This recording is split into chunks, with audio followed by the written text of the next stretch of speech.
Está escrito assim: mas agora assim diz o Senhor que te criou, a Jacó, e que te formou, a Israel: não temas, porque eu te remi, chamei-te pelo teu nome e tu és meu. Se passares pelas águas, eu serei contigo. Se passares pelos rios, eles não te submergirão. Se passares pelo fogo, ele não te queimará, nem a chama arderá em ti, porque eu sou o Senhor teu Deus, o Santo de Israel, o teu Salvador. Quem crê nesse Deus, diga: eu creio. Coloque a Bíblia no banco, na cadeira, pegue na mão da pessoa mais perfumada do seu lado. Os que estão sentados, só fique sentado se você tiver alguma deficiência física, ou se você tiver uma criança no colo. Não, veja, se você estiver doente, já seja curado em nome de Jesus. Aperte a mão da pessoa com carinho até ela falar aleluia. Pentecostal que não faz barulho para com defeito de fabricação.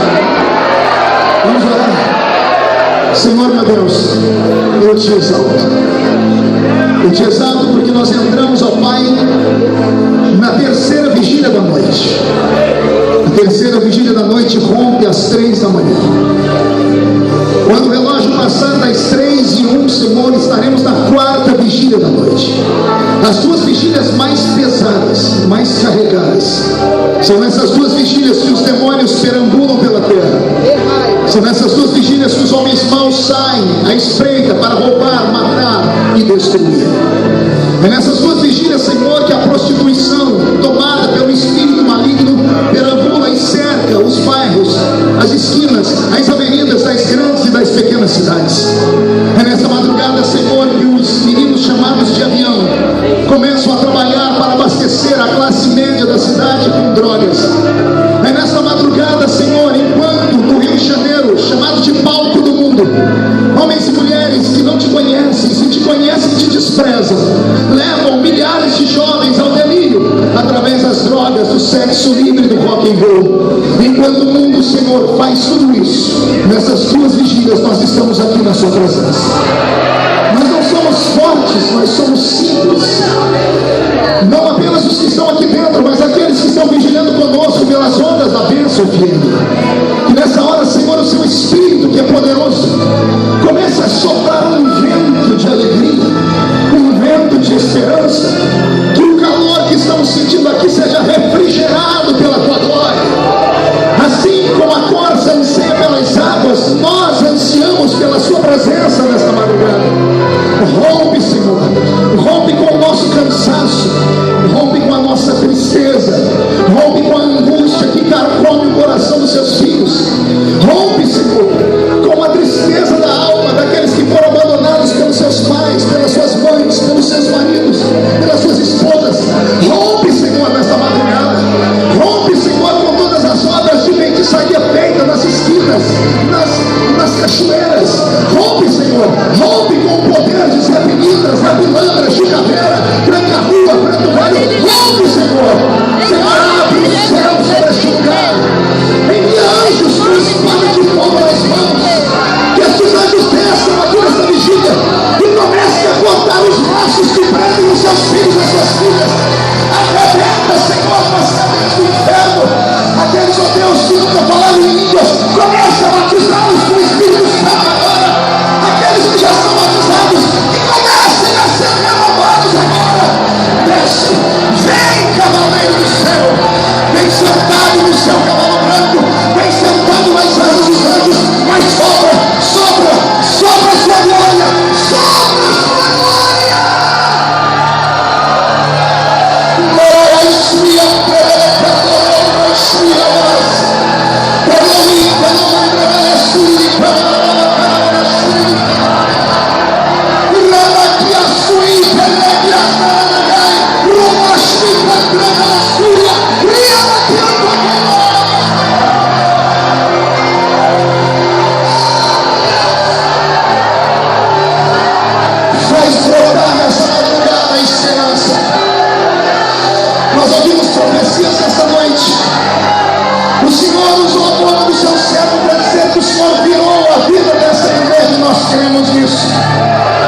Senhor, estamos à sua presença porque pedimos e precisamos da sua misericórdia. estende os seus olhos sobre nós. E antes que eu comece a pregar, visite aqueles por quem os seus filhos vieram interceder nessa vigília. Visite os meninos e as meninas, filhos desses homens e mulheres que aqui estão, que se perderam. Ah, Deus de Israel, levanta, Senhor, um anjo forte para percorrer Ribeirão Preto, Serrana e toda a nossa região, Orlândia, Pontal, Sertãozinho. Senhor, Cravinhos, faz, Senhor, uma ração nessas cidades, nessas 50 cidades que são representadas pela bênção dele. Faz nesta noite, Senhor, o leão fechar a boca. Faz, Senhor, nesta noite o apagar das asas os demônios silenciarem. Faz nesta noite, Senhor, a sua voz ser ouvida nos 4 cantos dessa terra. E fala conosco agora, pela pregação da sua palavra, em nome de Jesus. E a igreja diz: os que podem tomar o seu assento, aplaudindo a Jesus por Deus. Isaías, no capítulo 43, usado por Deus, prega para uma nação que estava em arrependimento. A nação de Israel estava passando por um processo de arrependimento. Quem já leu o livro do profeta Isaías, escrito 700 anos antes de Jesus nascer, eu li a princípio o livro do profeta messiânico, fiz isso para provocar a sua mente, porque Isaías é o profeta do Messias. Nenhum profeta antes e nenhum profeta depois falou com tanta precisão de detalhes a história da vida de Jesus de Nazaré como Isaías. É Isaías que disse: eis que uma virgem conceberá, dará à luz a um filho, colocarão nele o nome de Emanuel, que significa Deus conosco. 700 anos antes de Jesus nascer, esse profeta falou como Jesus nasceria. E ele também contou os últimos dias de Jesus, quando ele disse que ele não tinha beleza nenhuma para que o desejássemos. Era um homem sofrido, experimentado no trabalho, homem de dores. É Isaías que diz que ele levou sobre si as nossas enfermidades e pelas suas pisaduras fomos sarados. É Isaías que vai falar para nós sobre as duas naturezas de Jesus, o homem e o Deus, quando ele diz assim: eis que o menino nos nasceu, mas um filho se nos deu. Menino e filho não é a mesma coisa no texto de Isaías. Menino é aquela criança que nasce do ventre da mãe. Eis que o menino nasceu, mas o filho não nasceu, porque ele é eterno, desde a eternidade. Um filho se nos deu. Isaías estava dizendo: Jesus, o homem, vai nascer da barriga de Maria, mas o Cristo que estará dentro desse Jesus não vai nascer porque ele é Deus. Deus que nasce não é Deus. Deus é Deus porque ele cria. Então esse Cristo, ele não vai nascer, ele será dado. O Filho foi dado. Então Isaías é um profeta que de longe fala de Jesus com uma propriedade extremamente linda e com precisão e riqueza de detalhes.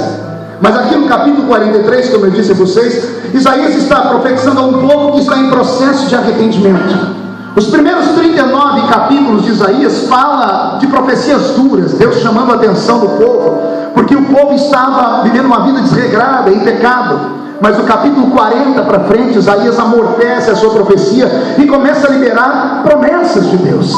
E Deus só está fazendo promessas porque a mente divina enxergou antes da hora acontecer que Israel ouviria aquelas profecias e se arrependeria. Do capítulo 40 para frente nós temos um Israel arrependido. E é esse Israel arrependido que vai receber de Deus uma promessa poderosa. A promessa é dividida em duas fases. O Senhor fala como se fossem coisas antagônicas. Ele diz assim: eis que derramarei sobre vocês a minha presença e do meu Espírito. Meu Espírito falará convosco, porque eu tenho um povo que tem olhos e não vê, tem ouvidos e não ouve. Mas o Senhor continua dizendo, e no meio das suas promessas ele diz assim: se um dia vocês passarem pelas águas, as águas não podem te afogar, mas se passarem pelo fogo, o fogo também não pode te queimar. São duas profecias distintas, antagônicas: água e fogo. A água pode apagar o fogo, mas se o fogo for muito intenso, ele pode fazer evaporar a água. O Senhor está falando sobre duas promessas. É como se ele pegasse o seu povo e dividisse ele no meio e dissesse: Isaías, como o povo está em arrependimento, eu quero dar a eles um motivo para me servir, eu quero fazer promessas a eles. Só que nem todos podem ouvir as mesmas promessas. E o Senhor então diz: para uma parte do meu povo eu posso liberar essa profecia: se passar pelas águas, elas não te afogam. Mas para uma outra parte do meu povo, Isaías, eu posso dizer assim: se passar pelo fogo, ele não vai queimar vocês.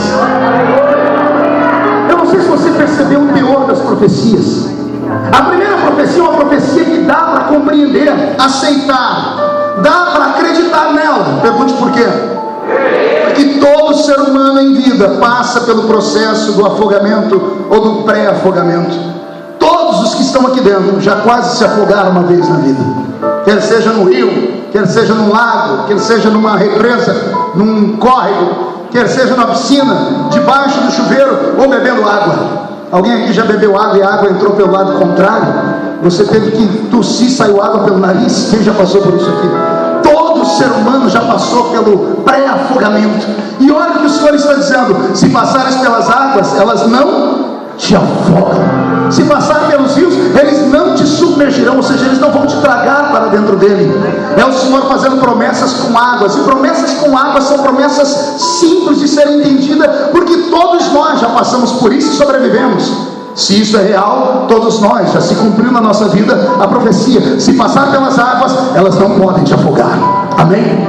Mas a segunda parte da profecia não é normal, não é uma profecia fácil de ser compreendida ou entendida, porque é uma profecia que eu chamo de louca, eu chamo de absurda. É o Senhor dizendo: se passar pelo fogo, ele não queimará você. O Senhor não está falando aqui com pessoas que sobreviveram ao fogo, não está falando de pessoas que andaram pelo fogo e tiveram queimadura de primeiro, segundo ou terceiro grau.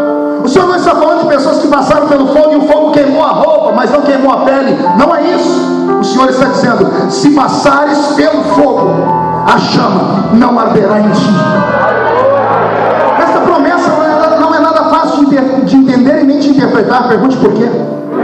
Na história universal do mundo, só há um grupo de pessoas que sobreviveram ao fogo. E eu não disse história bíblica, eu disse história racional do mundo. 3 moços tiveram a experiência do contato com o fogo e não foram queimados. O nome deles é? Não. Esse aí é um apelido deles, e é um apelido maldito. Sadraque, Mesaque e Abednego são nomes que exaltam deuses pagãos da Babilônia. Nenhum crente deveria decorar esses nomes. Os nomes deles eram Ananias, Misael e Azarias.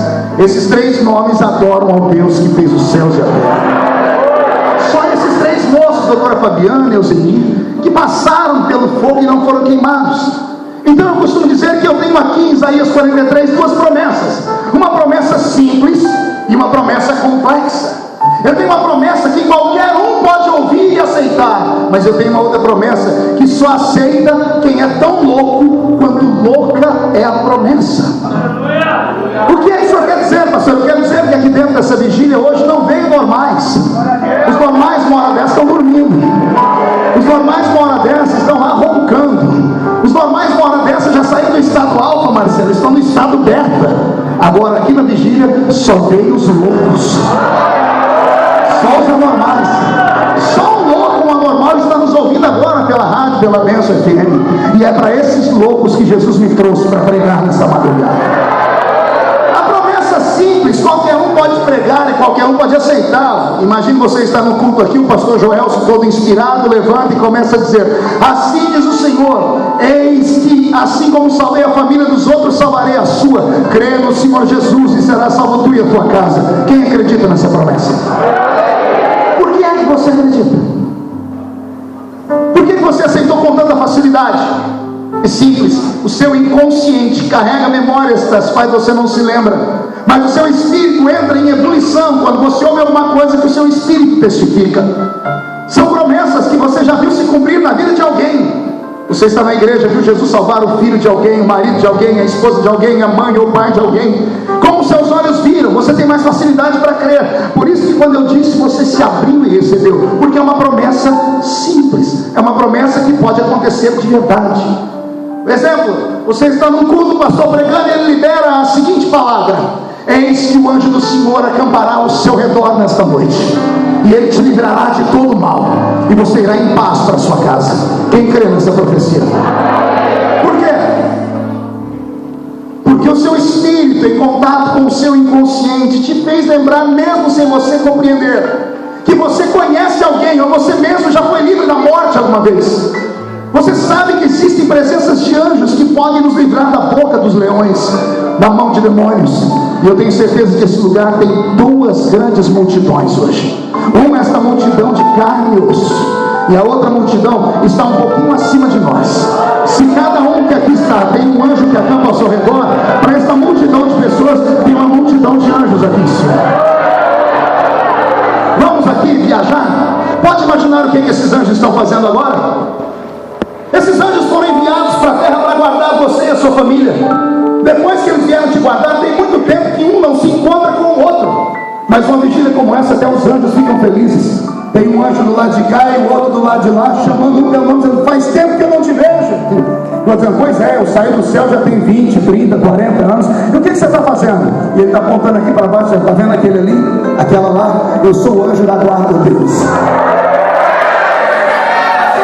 Tem alguns anjos aqui em cima que eu tenho que pedir a Deus para guardar eles. E tem um cheio de espadada, a asa está quase quebrada, porque é ataque de demônios demais. Você já imaginou o anjo que me guarda? Já imaginou? Eu acho que ele reveza com outros dois. Tem que ter 3 para aguentar o dia a dia, porque os anjos estão ao nosso redor. Amém? Quem crê nisso? Então isso é parte da profecia normal. Diga: normal.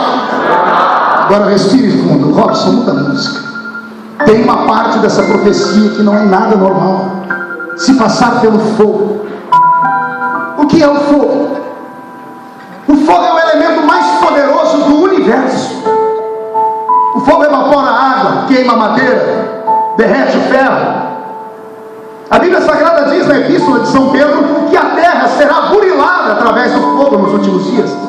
Quando Deus quer falar de punição eterna, Ele diz que há um lago de fogo esperando o próprio inferno.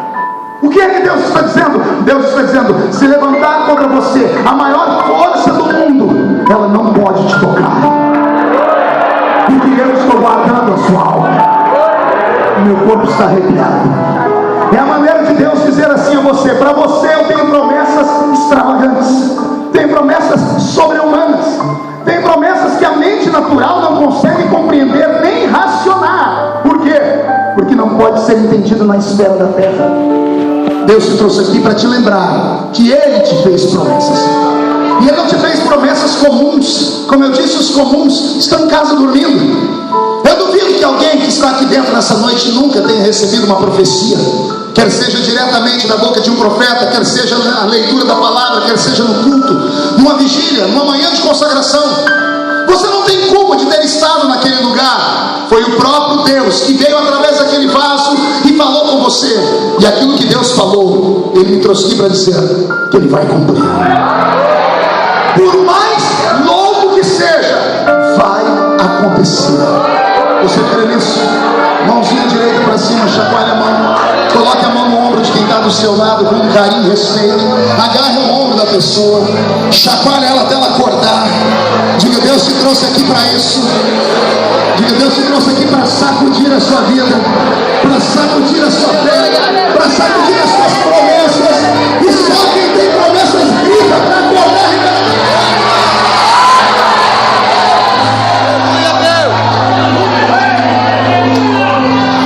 Eu estava pregando na Igreja Batista da Lagoinha alguns anos atrás. Final do culto, estou lá embaixo vendendo meu material.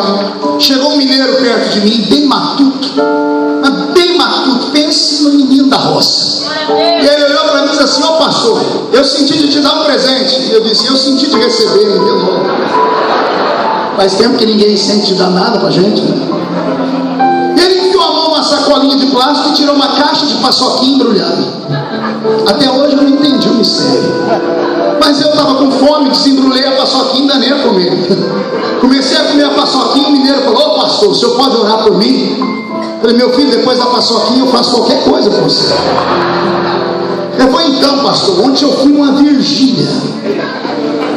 Eu não sou gente. Eu falei: você foi aonde, meu filho? Uma vigília.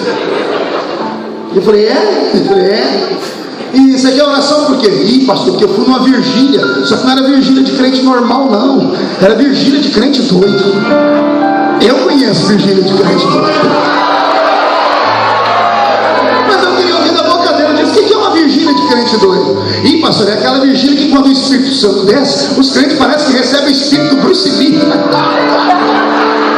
Não põe copo aqui que eu vou jogar. Você só tira esse copo daqui, tira ele daqui. Nunca pedi copo aqui. Toda vez que eu venho aqui eu derrubo o copo. É que ele queria aparecer na fita. Uma salva de palmas para ele, por favor.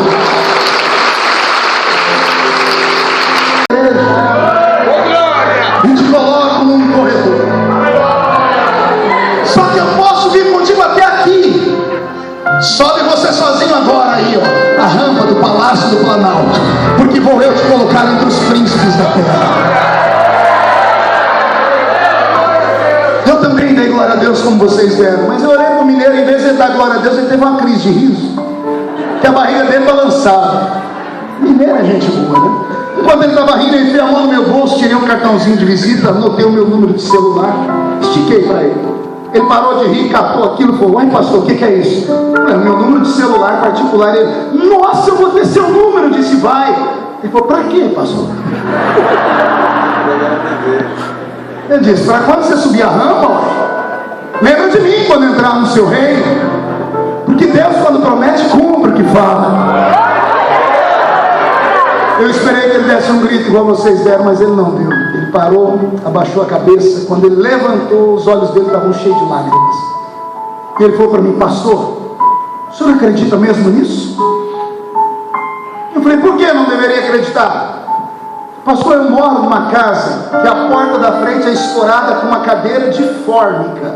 Os pais depois interpretam essa linguagem para as crianças, que eles nem sabem o que é fórmica. Só a gente que é mais velho. Pastor, eu não sei ler nem escrever. E eu vendo doce nas esquinas de Belo Horizonte, nesses semáforos, para levar comida para minha casa. O senhor acha mesmo que um dia eu posso subir a rampa do Palácio do Planalto? Quando eu fui responder a ele, eu não sei se você acredita em arrebatamento de sentidos, os meus olhos escureceram e eu não vi mais ele. Eu enxerguei uma visão. E a visão era um prédio alto. E no alto desse prédio eu vi uma placa escrito Hilton Hotel. A cidade era Londres, Inglaterra. 18º andar do prédio. Eu vi um homem de terno olhando para a grande cidade, a cidade iluminada.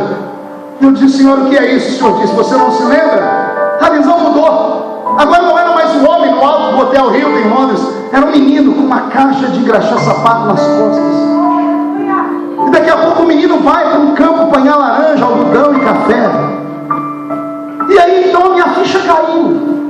Os senhores estavam me fazendo lembrar da minha vida. Os senhores estavam dizendo para mim: se eu fiz na sua, se eu tirei você de uma caixa de crachá e já te fiz dormir no 18º andar do prédio Hilton em Londres, por que eu não posso fazer na vida dele?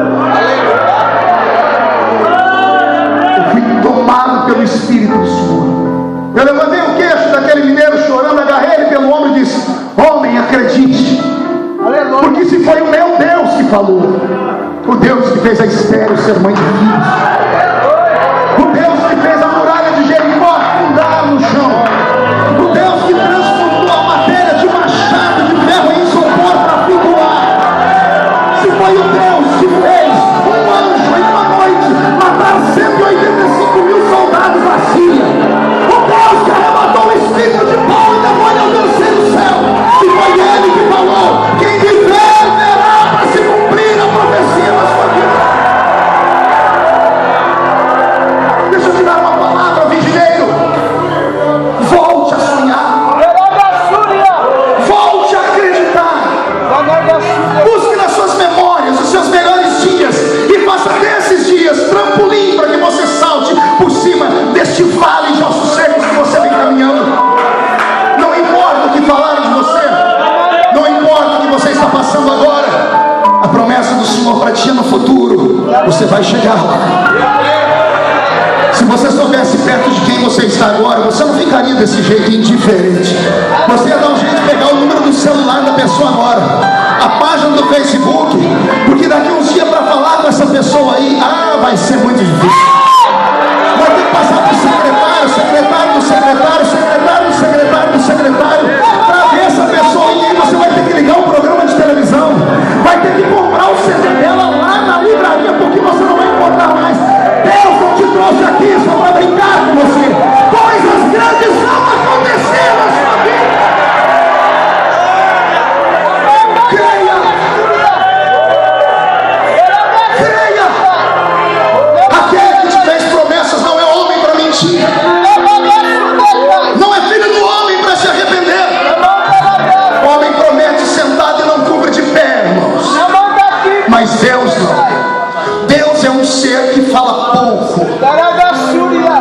repetir isso. Deus é um ser que fala pouco.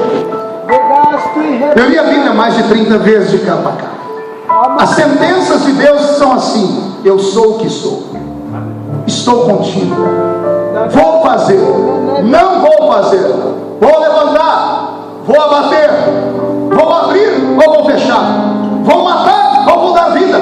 As sentenças de Deus são curtas. Deus não fala muito. E eu perguntei a ele: por que o senhor fala tão pouco? E o senhor disse para mim: porque tudo que eu falo eu sou obrigado a cumprir. Por isso que Deus fala tão pouco. O senhor também me disse que às vezes ele fecha os lábios, mas ele não fecha os olhos, ele não fecha os ouvidos. Ele está te vendo e ele está te ouvindo. Na hora certa ele vai abrir a boca dele e vai falar. Aliás, eu acho que ele trouxe você nessa vigília só para te dizer que ele ainda fala. Deus não é de falar muito, mas quando ele fala, passa o céu, passa a terra, mas as suas palavras não podem passar jamais. Vou perguntar aqui: alguém aqui tem uma promessa de Deus na vida que ainda não aconteceu? Mas uma promessa grande, gigantesca. Então, por favor, melhore a sua atitude no culto. Quer dizer que eu não estou pregando de verdade para homens e mulheres simples. Eu estou pregando para pessoas que têm promessas malucas. E quanto mais maluca é a promessa, quanto mais louca é a promessa, mais o Senhor te testará para entregar essa promessa. Toda promessa passa pelo teste do tempo. Esse é o problema, meu pastor.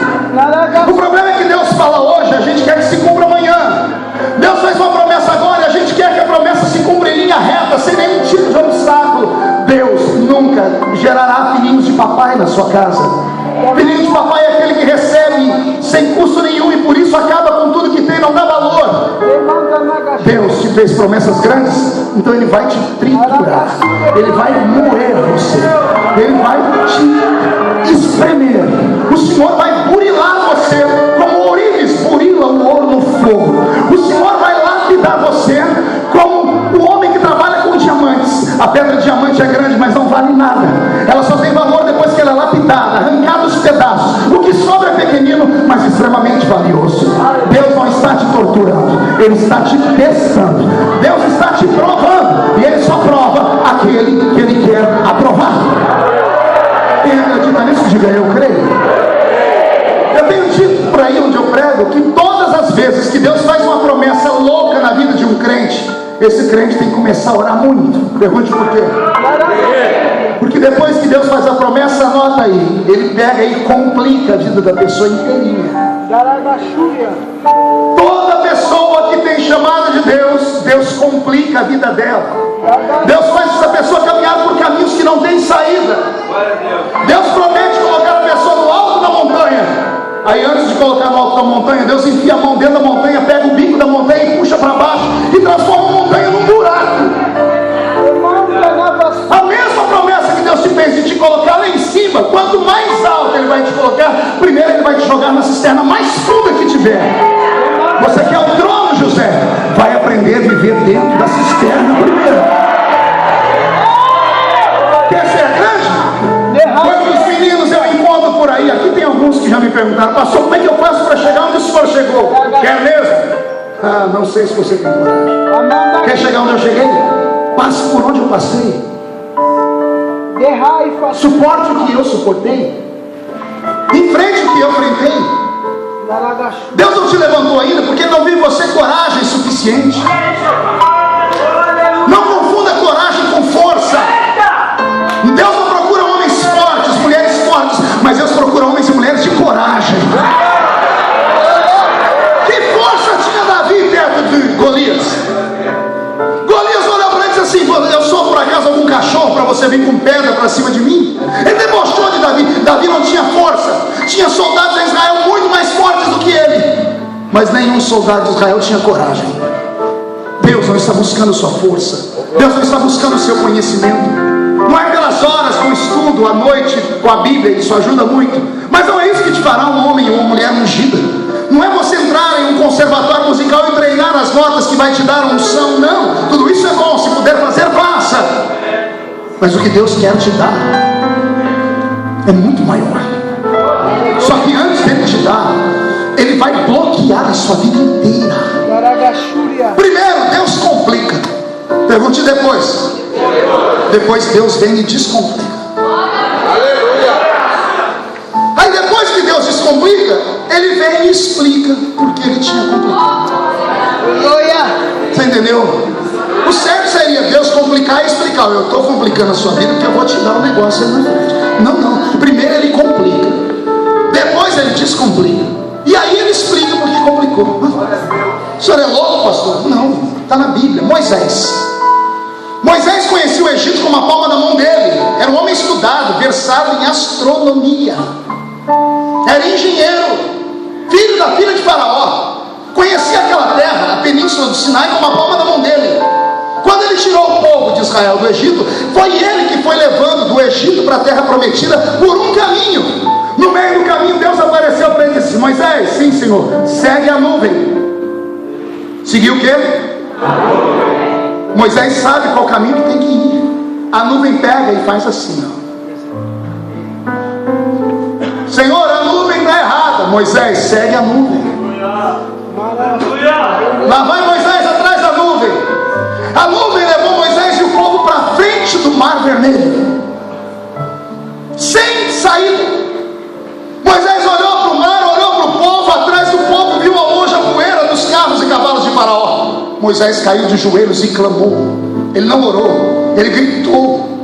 Deus abriu o céu e disse: por que clamas a mim? O que é que você tem na mão? Um pedaço de madeira. Seria um pedaço de madeira na mão de um homem comum. Na sua mão qualquer coisa vira arma. Fere as águas. Ele tocou com aquele cajado nas águas. O que aconteceu com as águas? Não ouviu o que aconteceu com as águas? Então diga para o seu irmão: primeiro, Deus complicou tudo. Deus levou Moisés para um caminho sem saída. O inimigo, quando viu o povo encurralado entre o mar e eles, aí ele correu mesmo. Aí agora Deus vem e descomplica. Ele abre o mar e o povo passou bem enxuto a madrugada inteira. Imagine quanta gente era para caminhar a madrugada inteira no meio de um mar. Era uma vigília como essa. Foi uma madrugada inteira. Quando eles chegaram do outro lado do mar, quando Moisés quis correr, Deus disse: Moisés, para você e o povo. Por quê, Senhor? Olha para trás. Para quê, Senhor? Contempla pela última vez os seus inimigos.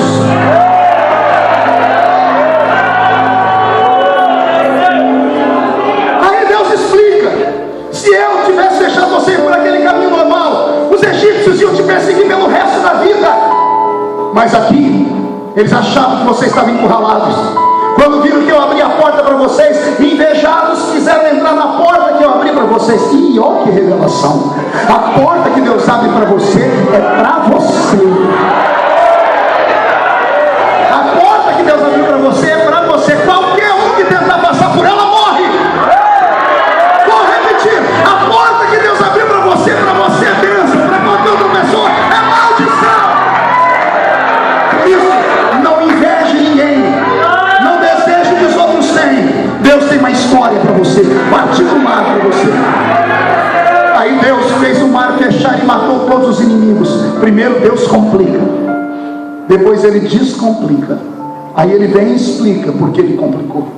Toda pessoa que tem promessa de Deus na vida tem que aprender a conviver com as turbulências, com as vicissitudes. As lutas, as tribulações são matérias da grande faculdade dos líderes. Lutas, tribulações, sofrimentos, calúnias, perseguições, ameaças. Quem não suporta isso não está preparado para receber o que Deus te prometeu. Deus não quer que você seja um crente de açúcar que derreta na primeira chuva. Deus quer que você tenha força para caminhar numa chuva de canivetes e sair vivo do outro lado. Deus é apaixonado por gente atrevida. Vou falar de novo: Deus ama gente atrevida. Deus não consegue usar pessoas tímidas, tranquilinhas, pessoas que ficam filosofando. To be or not to be, that's the question. Vou ou não vou? O que vão dizer as pessoas? E o meu sapato vai chamar de mais atenção? E o meu cabelo? O que vai dizer as pessoas? Enquanto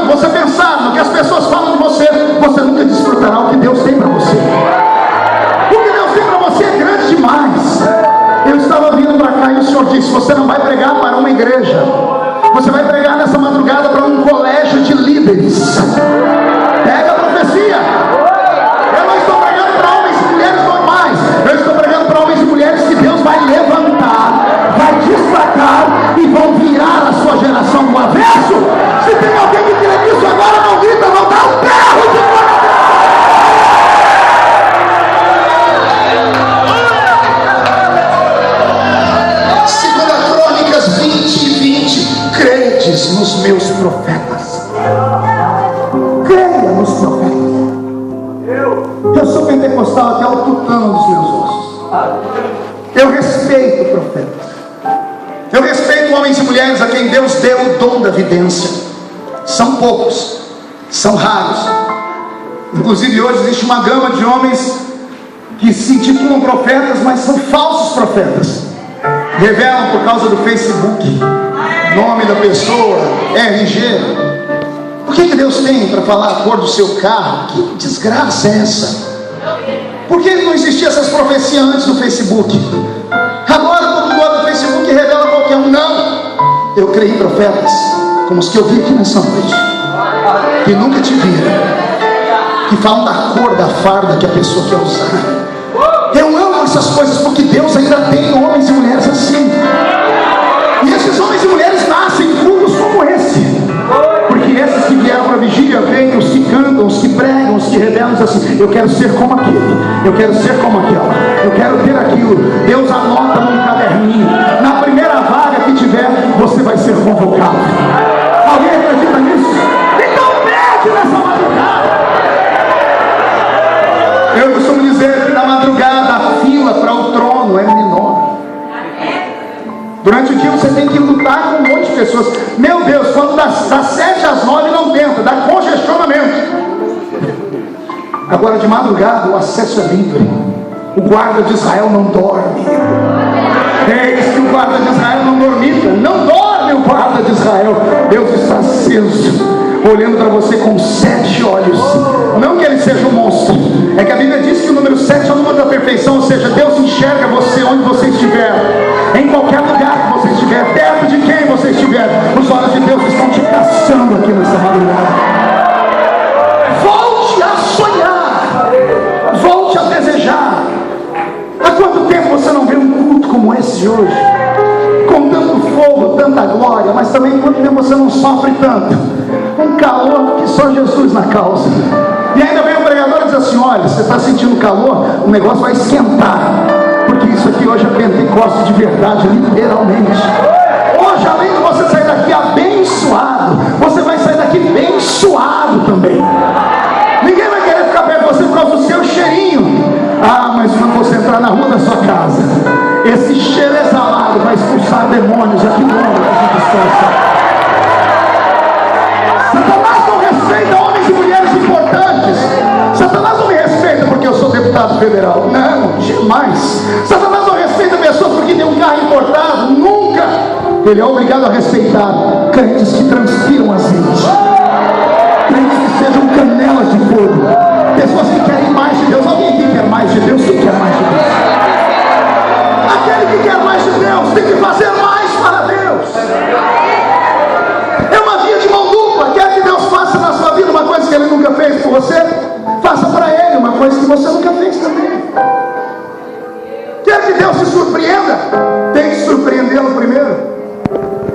Se é que é possível surpreender um ser que o passado, presente e futuro se misturam na mente dele. Mas Deus é Pai. Deus é o quê?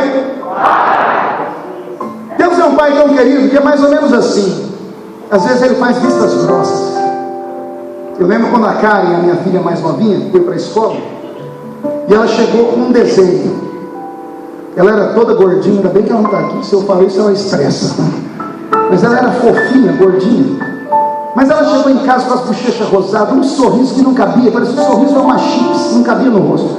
O olho dela brilhava. Ela esperou eu chegar no almoço. Ela chegou em mim e falou: papai, olha o desenho que eu fiz. E me deu o desenho. Quando eu olhei o desenho, eu falei: o que é isso, filhinha? É o senhor, papai. É? Que lindo. Ela desenhou um risquinho, uma bola gigante, um cabelo mais ruim do que o meu já é. Era um desenho tudo esquisito. Mas ela queria me surpreender. Era a primeira obra dela. E eu, como pai, disse assim: que lindo, minha filha. Ela falou: o senhor põe num quadro? Eu não lembro se eu prometi, acho que eu não coloquei. Mas por que eu disse que era lindo? Porque eu conhecia as limitações dela. Deus é Pai. Deus conhece as suas limitações. Mas se você falar: eu vou jejuar essa semana, eu vou acordar todos os dias às 3 da manhã para ler a Bíblia 5 minutos. Quando você anda numa atenção de Deus. Deus está procurando homens e mulheres cansados desse mundo desgraçado, podre, perdido. Deus está procurando aqueles que não se conformam mais com esse mundo. Eu li agora, vindo para cá, uma notícia que um amigo meu me mandou pelo Twitter. Ele disse: pastor Marco, olha essa. Um padre, se não falha a memória, em São Paulo, foi fazer uma missa, e ele combinou com a turma dele, e ele soltou um vídeo antes de começar a missa. 15 minutos, a globeleza dançando, seminua, com o corpo todo pintado, dentro da igreja católica. Ficou quieto. Ele disse: eu sei que ninguém aqui gostou. Isso aqui vocês estão dizendo, não é de se passar na casa de Deus? Pois bem, disse o padre, mas na sua casa passa todo dia. Coisa pior do que isso, para os seus filhos, a senhora nas novelas, traições, drogas, violência. E na sua casa você não fala nada, mas na casa dos outros você acha errado. Caramba, que revelação Deus deu para esse padre. Deus quer pessoas assim. Deus quer pessoas de coragem. Deus não consegue lidar com homens e mulheres totalmente programados. Deus não gosta de robôs. Deus não gosta de ciborgues. Porque um ciborgue, meio homem, meio máquina. O ciborgue não tem sangue nas veias, tem fios elétricos. Deus quer pessoas que têm um sentimento. Deus quer pessoas que, ao entrar nessa casa, saibam que Ele está aqui. Deus quer pessoas que acreditam que esse livro ainda é real. Deus quer pessoas aqui que acreditam que Ele pode te fazer voar nas asas de um avião. Que Deus pode te tirar daqui e te levar para a África, como eu ouvi aqui nessa tribuna hoje. Se você não acreditar nos seus sonhos, ninguém vai acreditar por você.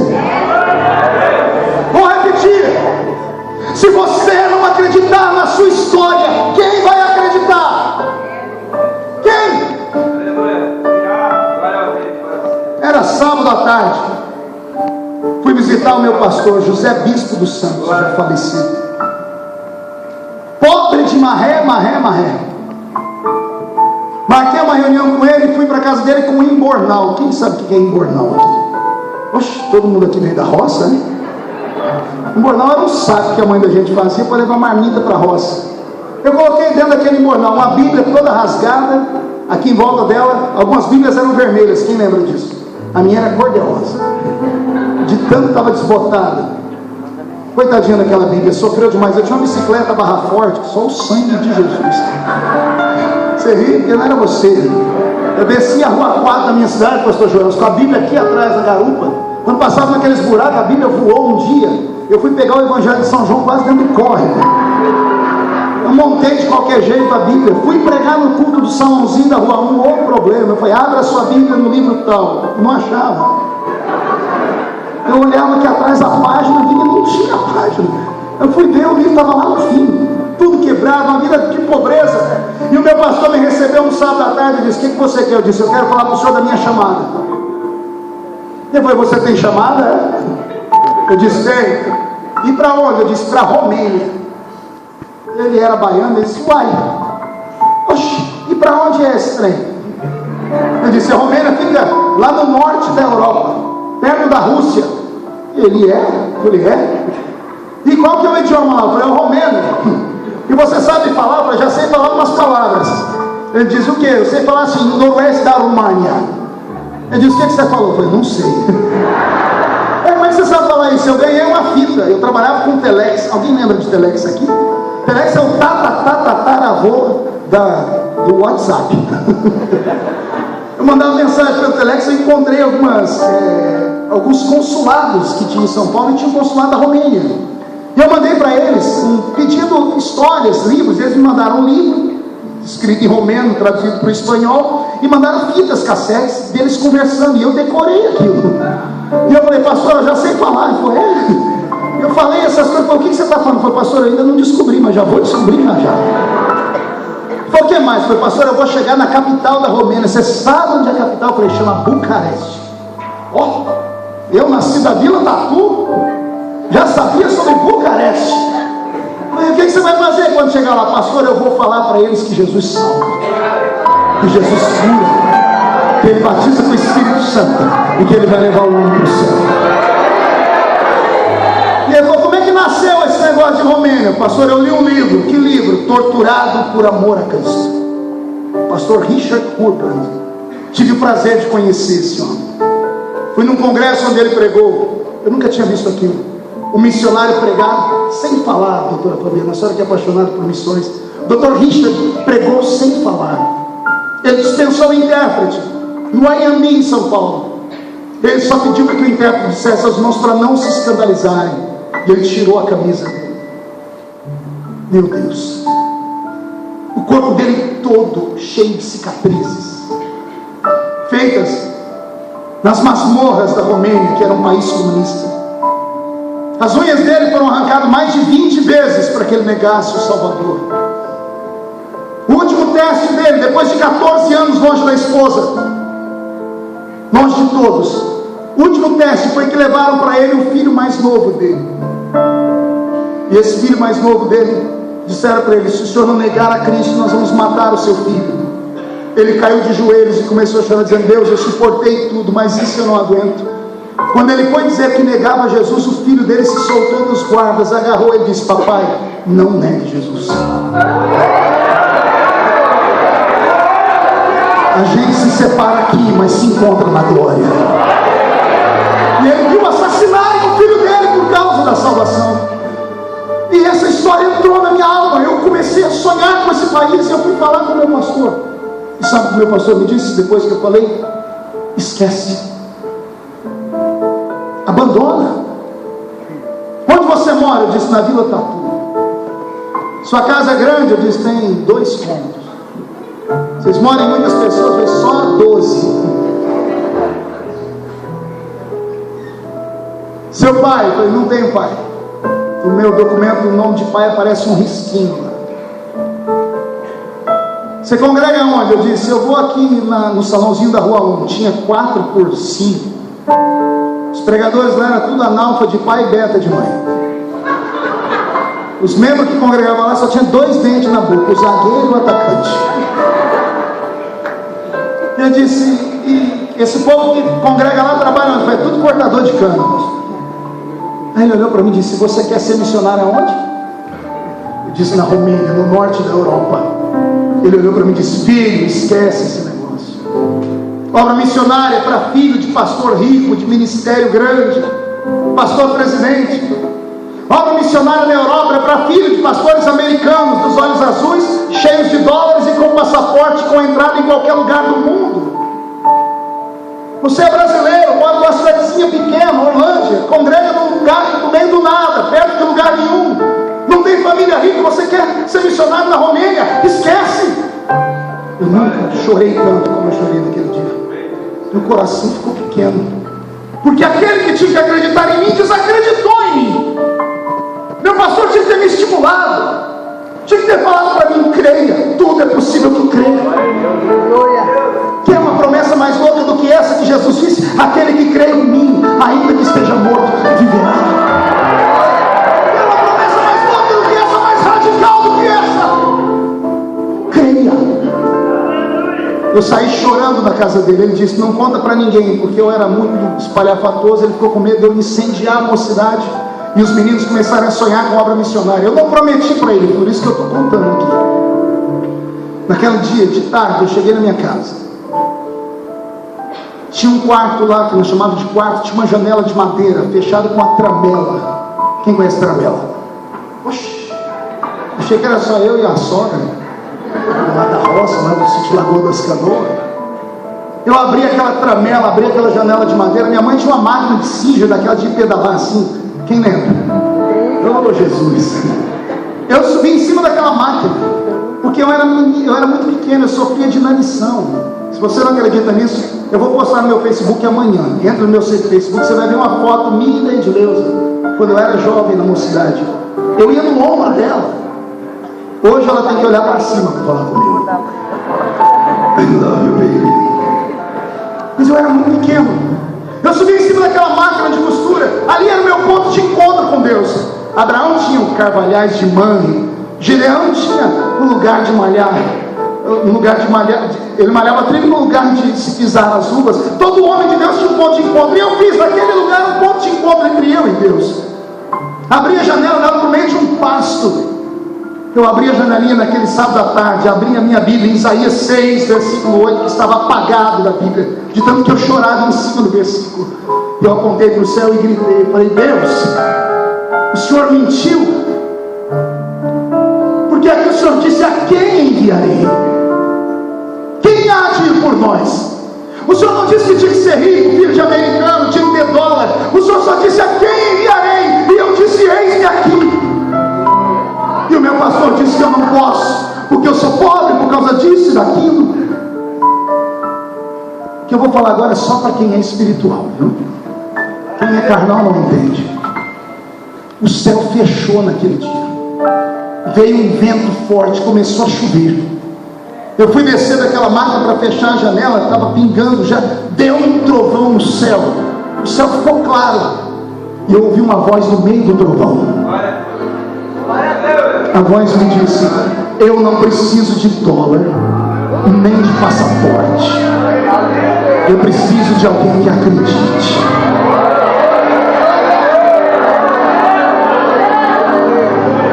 Eu preciso de alguém que sonhe. Daí surgiu a frase: sonhe e ouse sonhar. Você nunca irá além dos seus sonhos. Se você não sonhar, você vai ser como um vegetal nessa terra. Vai crescer, vai até dar algum tipo de fruto, mas não vai sair do lugar. Deus quer te dar asas. Deus quer que você voe alto. Deus quer que você voe para longe. Deus quer que você leve esperança. Deus quer que você seja o porta-voz da sua mensagem.